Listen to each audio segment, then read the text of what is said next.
Oke, assalamualaikum warahmatullahi wabarakatuh. Salam sejahtera. Bertemu lagi bersama saya Budiman Teja Sukmana dalam mata pelajaran seni budaya. Kali ini kita akan membahas bab tentang klasifikasi tari. Berdasarkan klasifikasinya, tari dibedakan menjadi yang pertama yaitu berdasarkan pola garapan. Berdasarkan pola garapan, tari dibedakan menjadi dua, yaitu tari tradisional dan tari kreasi. Tari tradisional dibagi menjadi dua, yaitu tari klasik dan tari rakyat. Tari kreasi dibedakan menjadi dua pula, yaitu tari kreasi dengan pola tradisional dan tari kreasi dengan pola modern atau kreasi modern. Mari kita bahas satu persatu. Sekarang kita akan bahas tentang tari tradisional. Tari tradisional adalah tari yang tumbuh dan berkembang secara turun-temurun di suatu daerah tertentu dan berpegang pada nilai-nilai daerah tersebut dan bersifat kedaerahan.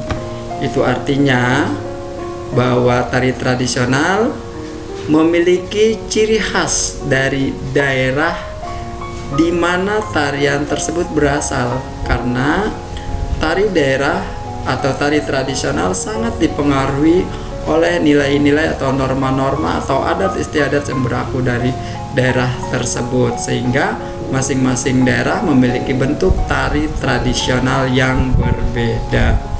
Tari tradisional tadi dibedakan menjadi dua, yaitu tari klasik dan tari rakyat. Kita akan bahas tari klasik.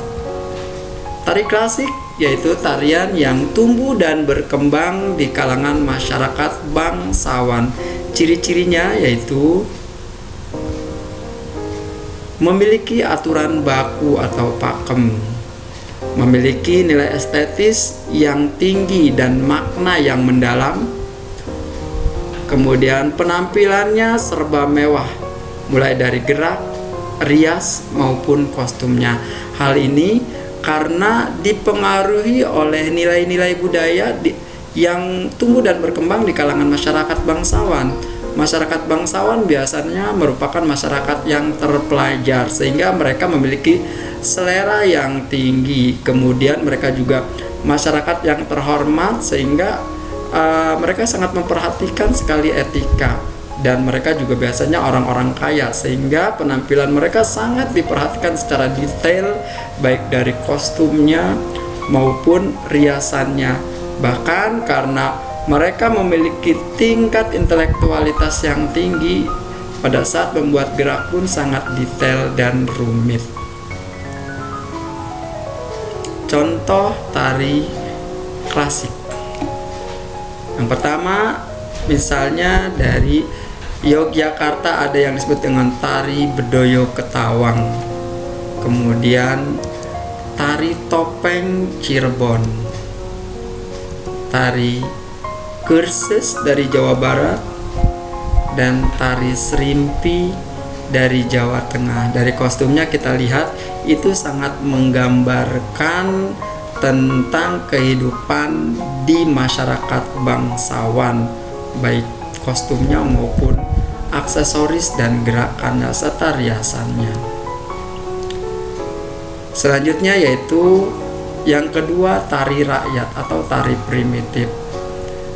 Tari rakyat atau primitif tumbuh dan berkembang di kalangan masyarakat biasa atau masyarakat jelata sejak zaman primitif, zaman dahulu. Ciri-cirinya yaitu tidak memiliki aturan baku. Tarian rakyat cenderung spontan. Kemudian tidak mementingkan nilai estetis, cenderung untuk hiburan ataupun keperluan ritual. Karena tadi bentuknya spontan dan untuk mendapatkan kesenangan, maka gerak tidak terlalu ditata. Ya. Artinya di sini estetikanya tidak sebagaimana tari klasik, karena masyarakat biasa itu berkaitan dengan intelektual, dan kehidupan mereka adalah kehidupan yang sederhana, dan biasanya mereka lakukan itu dalam rangka untuk bersenang-senang atau melakukan ritual tertentu. Penampilannya serba sederhana, mulai dari gerak, rias maupun kostum. Hal ini dipengaruhi karena memang mereka adalah masyarakat yang nilai-nilai kebudayaannya sangat sederhana atau memiliki cara hidup yang sederhana, sehingga ini akan tertuang di dalam bentuk penampilannya juga serba sederhana. Contoh tari rakyat, tari ketuk tilu dari Jawa Barat, tari sintren dari Cirebon, tari lengger dari Jawa Timur, tari janger dari Bali, dan tari tayu dari kelima contoh tarian ini. 4 tarian yaitu ketuk tilu, tayu, blengger, dan janger merupakan tari pergaulan untuk bersenang-senang, sementara tari sintren itu merupakan tari dalam rangka ritual tertentu. Selanjutnya tari kreasi. Berdasarkan pola garapannya tadi tari tradisional, dan yang kedua adalah tari kreasi. Tari kreasi adalah tarian hasil pengembangan dari tarian yang sudah ada ataupun belum ada menjadi tarian baru, baik gerak, musik maupun kostumnya. Artinya di sini tari kreasi itu merupakan hasil dari pengembangan atau penataan baru. Idenya dari sesuatu yang sudah ada atau yang belum ada sehingga menjadi sesuatu yang ada. Tari kreasi tradisional yang pertama, yang kedua dibedakan menjadi tari kreasi tradisional. Di sini hasil pengembangan dari tari tradisional yang sudah ada. Ciri khas tradisionalnya masih kental. Nah, tari kreasi tradisional itu menjadikan tari tradisional sebagai patokan yang ingin dikembangkan menjadi sesuatu yang lebih baru, sehingga masih terlihat ciri-ciri tradisionalnya masih nampak sekali. Nah, tari kreasi modern, tari yang mengungkapkan emosi manusia secara bebas, atau setiap penari bebas dalam mewujudkan ekspresi emosionalnya yang tidak terikat oleh sebuah bentuk yang baku. Kalau tadi di tari tradisional, tari kreasi tradisional itu masih terlihat sekali ciri tradisionalnya, di dalam tari kreasi modern itu tidak ada ikatan-ikatan atau ciri-ciri tradisional, karena di sini sudah bebas bentuknya, baik gerak, kostum maupun musik.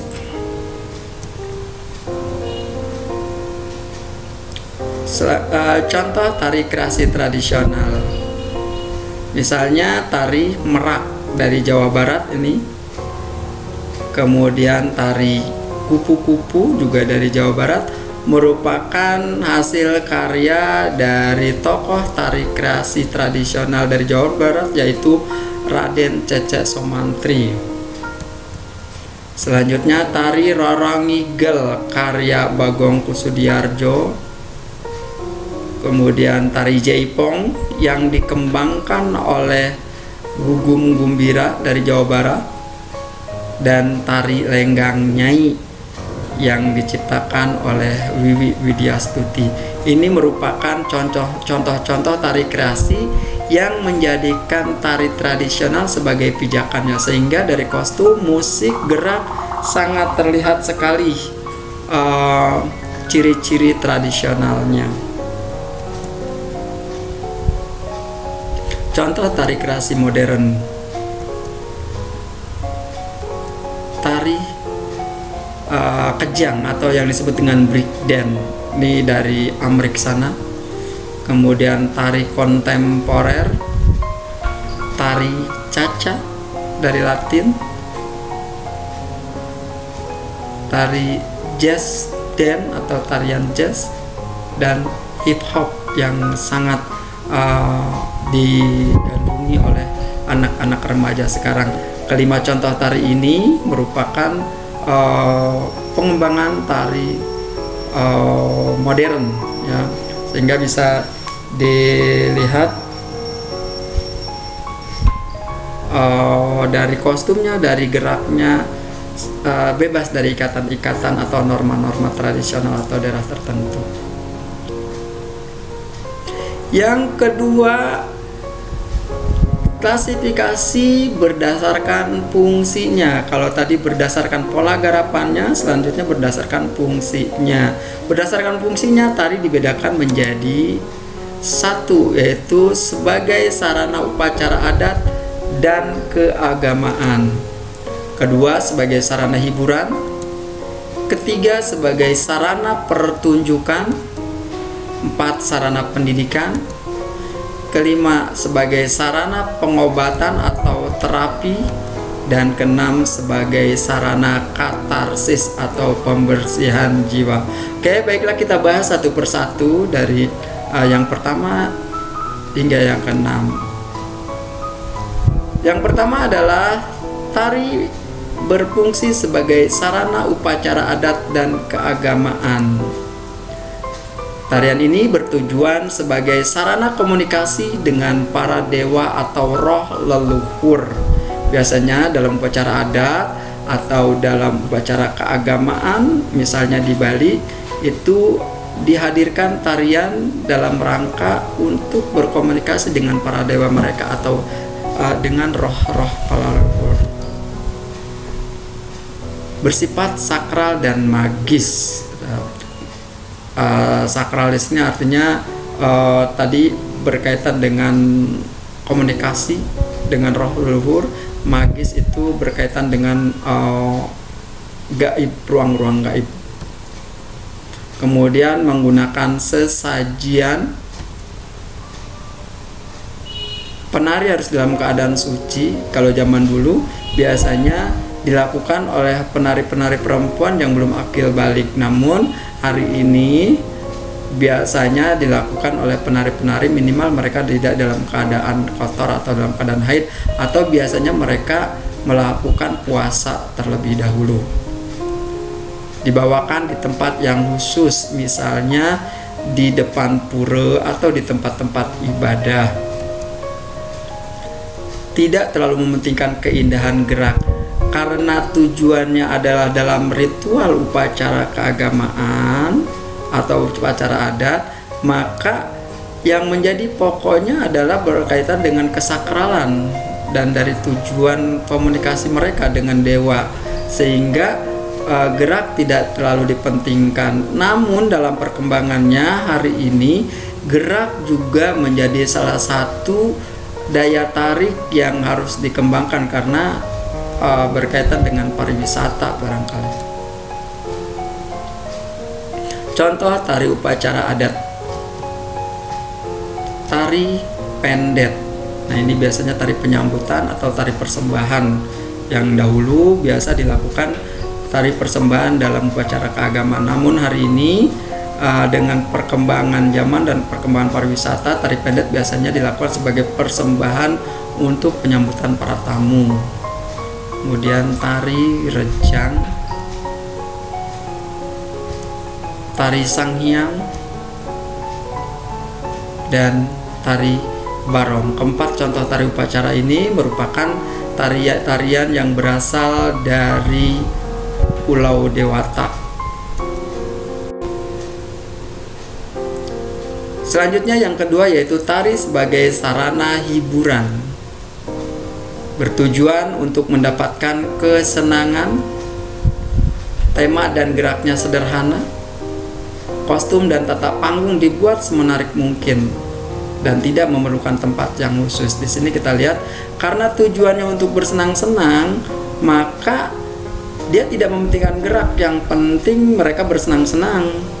Kostum dan panggungnya menarik semenarik mungkin, artinya ini untuk supaya menyenangkan hati dan tidak memerlukan tempat yang khusus. Contohnya tarian ini bisa dilakukan di halaman rumah, di panggung non permanen, contohnya pada saat hajatan ada tari jaipong, dan panggung itu bisa diletakkan di mana saja, yang penting halamannya cukup untuk untuk mendirikan panggung tersebut.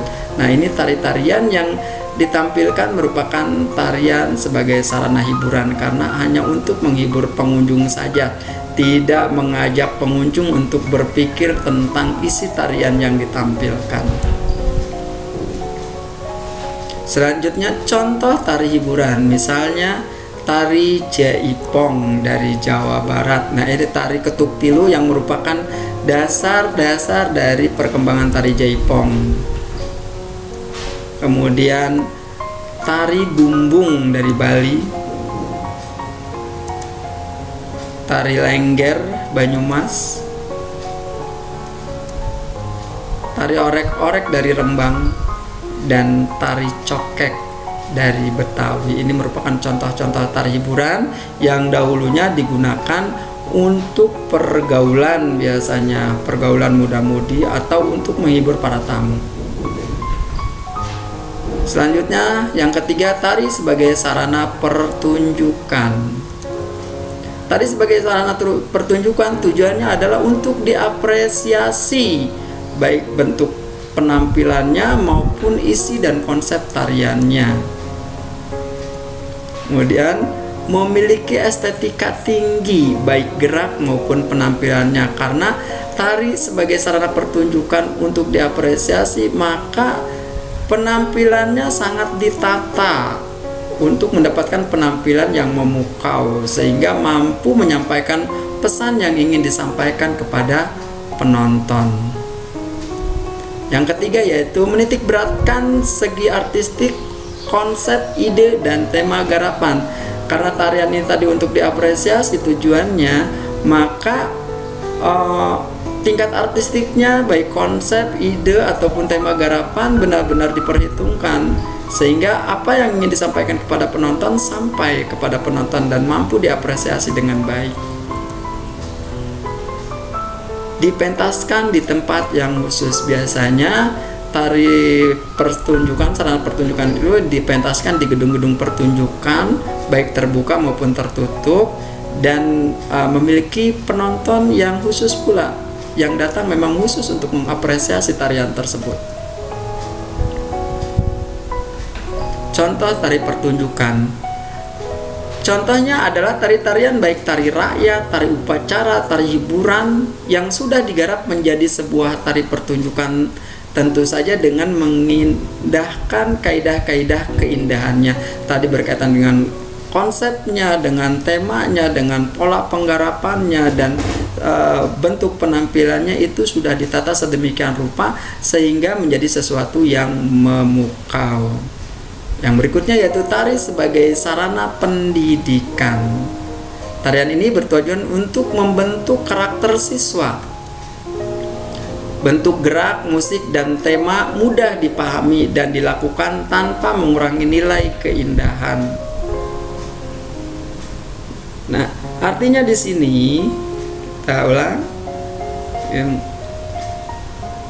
tarian sebagai sarana pendidikan itu bertujuan dengan menari anak mampu memiliki karakter-karakter yang ada dalam tarian tersebut atau dalam proses pembelajarannya. Misalnya anak diajarkan bagaimana caranya disiplin, karena pada saat menari mereka harus tahu hitungannya sekian kali, bentuk geraknya seperti ini, kapan dia harus ke bawah, kapan harus dia ke atas. Kemudian bagaimana mereka bekerja sama, bagaimana mereka menghafal atau mengingat, dan bagaimana mereka mampu mengekspresikan isi dari tarian. Contoh tari pendidikan misalnya tari saman. Tari saman digunakan sebagai sarana tari pendidikan karena di sini banyak nilai-nilai luhur yang bisa dipelajari oleh siswa, misalnya kerjasama. Karena dalam tari saman itu kerjasama sangat penting, disiplin, kemudian bagaimana mereka mampu menari dengan penuh semangat, karena tarian saman ini mengajarkan tentang semangat perjuangan.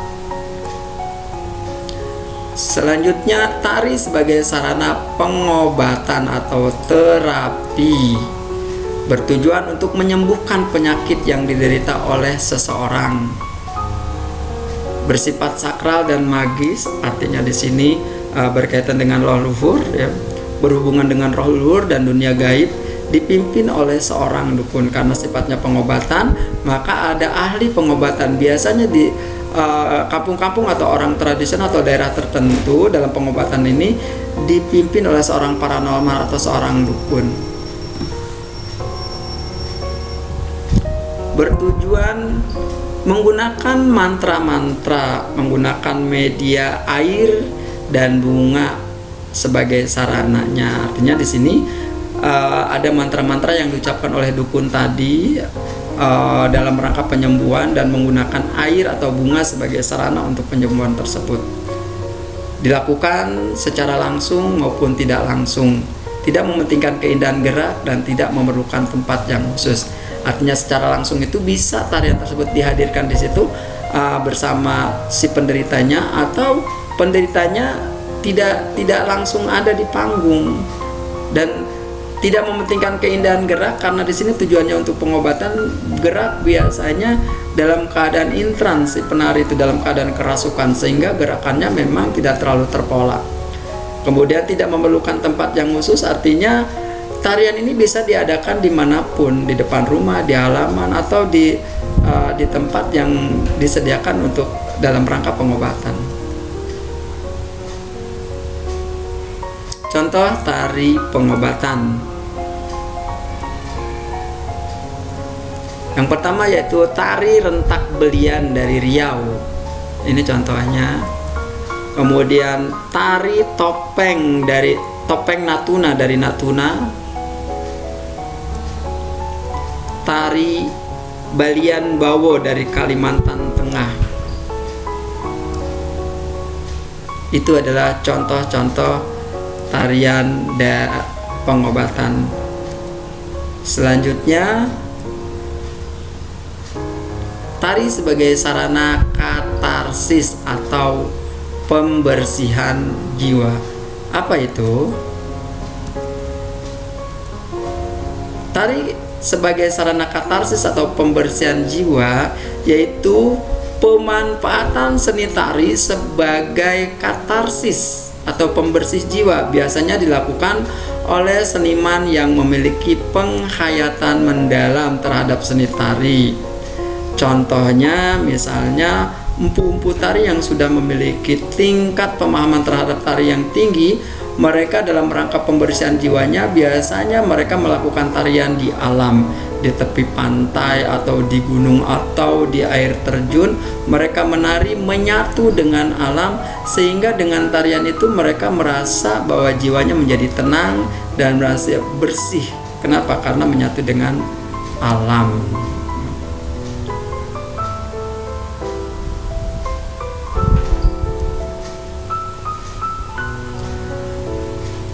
Oke, itulah tadi tari berdasarkan klasifikasinya. Untuk hari ini dalam jumpa atau pertemuan kali ini kita cukupkan sampai sekian dulu. Mudah-mudahan kita bisa bertemu lagi dalam materi pembelajaran berikutnya tentang seni tari. Terima kasih. Wassalamualaikum warahmatullahi wabarakatuh. Sampai jumpa di materi berikutnya.